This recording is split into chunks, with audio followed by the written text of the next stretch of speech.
everyone, this is Linda Lee from Living Like Lee. I am purchasing an Apple Watch in this video and going through the process of what that looks like. So if you're interested in seeing more of that, stay tuned.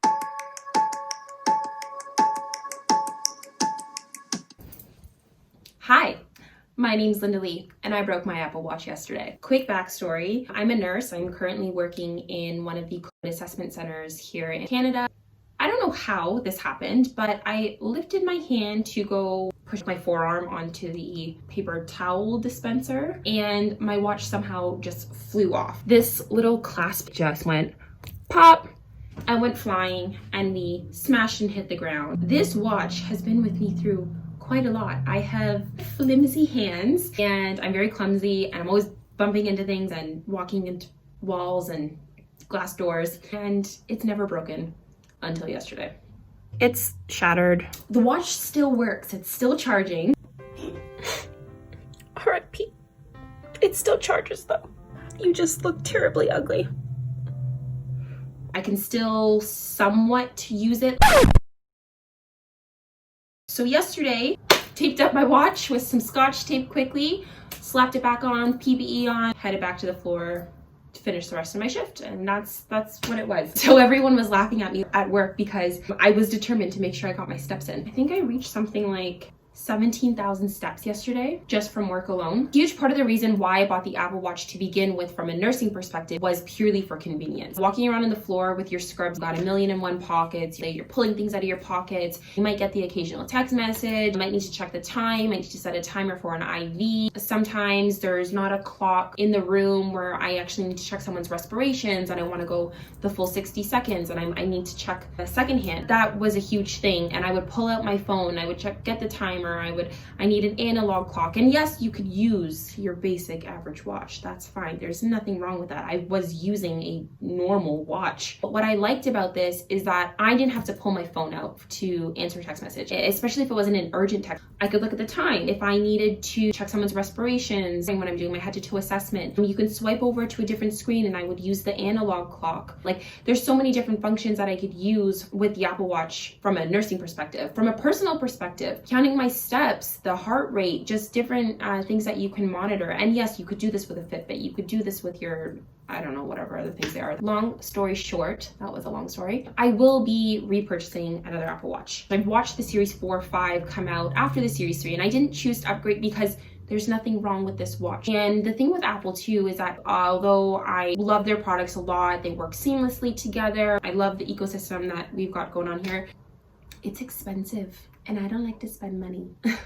I am frugal, we'll say that. And I'm not the person to jump on and purchase a new product every single time a lineup comes out. It's not necessary. I'm gonna go buy a new Apple Watch.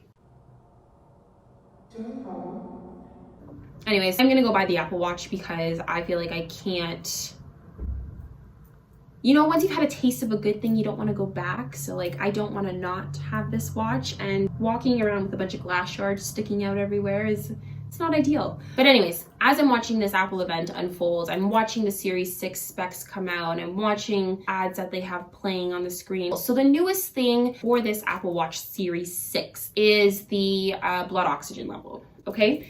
And as a nurse, I thought, cool. So I think the thing that I was most excited about seeing is not necessarily the fact that Apple has integrated an oximeter into their Apple Watch, which it's measuring on your wrist, not your finger. That's a whole other separate argument on its own. So yes, your blood oxygen levels for a normal healthy adult should be anywhere between 95 to 100%. So Apple will measure that for you on their new watch. The ECG thing that they came out with on the Series 5, also cool. I think the most important thing to stress though to consumers is that nothing will ever compare to, say, a 12-lead ECG done in the hospital, read by a healthcare professional who knows what they're looking for, in comparison to the one lead that is offered on the Apple Watch. Of course, there's strong anecdotal evidence as well as a variety of research that was conducted on the validity and efficacy of wearable smartwatches. However, at this time, Apple Watch is not a medical or hospital grade device. Rather, it's another tool in the belt to help people monitor trends for their health. What I was more excited about is knowing that the technology for how far we've come and for having it integrated in something wearable, to know where technology can advance forward in the health field as a whole, just down the line. Like that excites me more. But what is important in healthcare is trends. Trends are important with lab work, with ECGs, pulse oximetry. Do you maintain your normal? Are you going to these crazy highs and then crazy lows? I think the benefit of having the Series 6 with the capability of the ECG reading and the blood oximetry reading is that you can monitor trends. So here's some context. You would theoretically be able to give these trends of data to your healthcare provider, and it may allow them to just view a different set of data, additional to actual diagnostic tests and assessments that they would perform. Knowing that it's not an exact science. So to me, it's kind of gimmicky, but at the same time, it's also interesting. So I'm only excited to see what more Apple will do, or actually for any tech company to do going forward for the healthcare industry, to see how we can go about making people's lives easier, to let their disease processes become more livable, and whatever the case may be. But in no means was I going to get rid of my Series 3 just to go buy the Series 6. And that's just honest truth. With that being said, I now have a broken Series 3. I called the Apple store yesterday and they said it would be $299 before tax to fix this watch. My eyes twitched a little bit. Just know, it's not happening. You might as well just buy a new watch. There's no way that I'm going to spend $300 on a watch that actually costs, I think, around $300 right now. My warranty, an extended warranty, because I never purchase extended warranty, just ended like a month and a half ago. So this is another Apple product that I broke that I truly love. This phone. This was an iPhone 7 Plus. So the money that I was using to put towards this phone is just going to go towards replacing an Apple Watch. My question now is, do I get the Series 6 or do I get the SE? I think the SE is a great entry-level product. I'm just personally not a fan of them. So like any good millennial, I'm gonna hit the Google. Okay, so before I go into the comparison, I just want to know quickly, I just logged on to Apple's website and the first thing I see here is pay for your new Apple Watch over 24 months at 0% APR. Just apply for Apple Card monthly installments when you check out. Don't do it. The value of an Apple product will decrease. This is not an asset, it's a liability. I am so crazy about finances. I am such a firm believer in living below your means. Don't break your bank, don't break your wallet, don't burn a hole in your pockets, spending money on products that either you don't need or if you just want it because it's the latest and greatest thing, don't do it.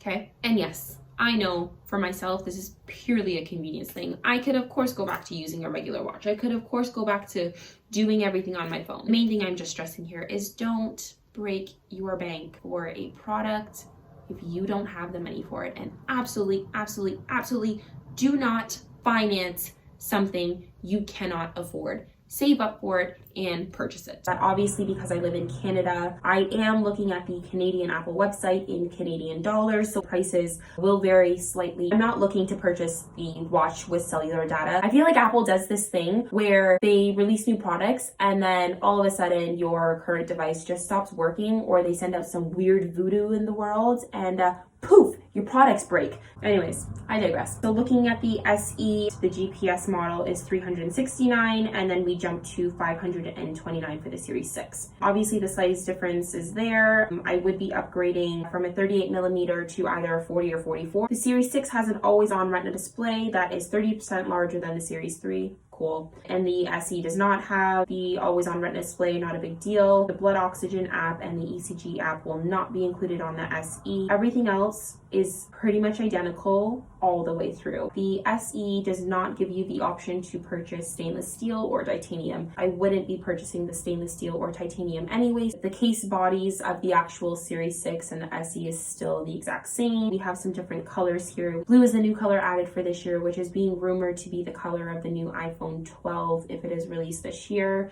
And then, of course, Apple's famous product, red. For the SE, silver, space gray. The gold apparently looks a little more coppery gold this year than in previous models. My biggest complaint with Apple for any of their gold products in the past have always been that they look rose gold. They look a little pink. But I am actually looking to purchase a gold one, I think, this time around. The stainless steel, if it's an option for you, the gold actually looks like gold. And then of course in titanium, you can get the titanium silver and titanium space black. So we're basically paying about 160 bucks more for the Series 6 just to include the blood oxide, ECG app, and the always on retina display. The big question here is that $160 worth it?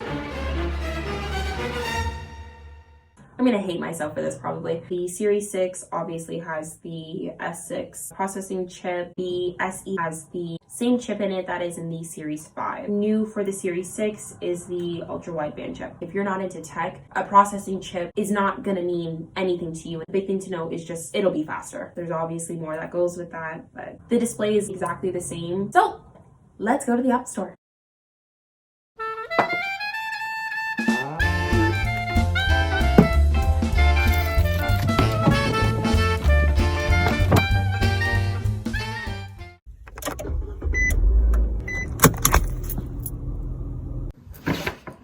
Success. Apple Watch is here. For anyone wondering what the total cost was for the Apple Watch, Series 6 GPS gold aluminum 44mm watch with a navy blue solo loop band. it was in my pocket. $642.97. Bit excessive, Apple. Going to film another video of an unboxing and first impressions, so stay tuned. Thanks for watching.